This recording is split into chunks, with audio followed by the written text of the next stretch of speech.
বন্ধুরা, এখন ভোর রাত আর আমাদের সমস্ত রান্না কমপ্লিট হয়ে গেছে। চলো কি কি করেছে তোমাদের সঙ্গে সমস্ত কিছু শেয়ার করব। এই যে ভাতে জাস্ট মা জল দেবে এখন। এখানে আলু ভাজা, উচ্ছে ভাজা, পটল ভাজা, চিচিঙ্গে ভাজা, পেঁপে ভাজা, করলা ভাজা, এখানে বটবটি ভাজা, কাঁচা কলা ভাজা, এটা হচ্ছে ঢেঁড়স ভাজা, বেগুন ভাজা, আর এটা হচ্ছে ইলিশ মাছ ভাজা। দেখো এটা একবার দেখিয়ে দিলাম।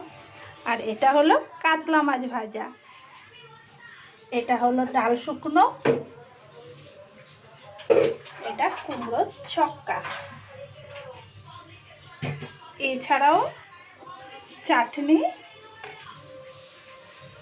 পায়েস, আর এটা নারকেল ছাই। দেখো সমস্ত কিছু কমপ্লিট হয়ে গেছে। এইবার মা উনুন পুজো করবে। আর আগের দিনে মা তো উনুনে রান্না করতো, বাট এখন তো আর উনুন নেই, গ্যাসেই রান্না করা হয়। তোমরা তো জানো, যখন ছোট ছিলাম একটা হলেও উনুন আনার চেষ্টা করা হতো, কিন্তু এখন আর সেই ব্যবস্থা করার মতন অবস্থা নেই, আর আমরা আনতেও পারি না। তাই গ্যাসেই সমস্ত কিছু রান্না করেছি।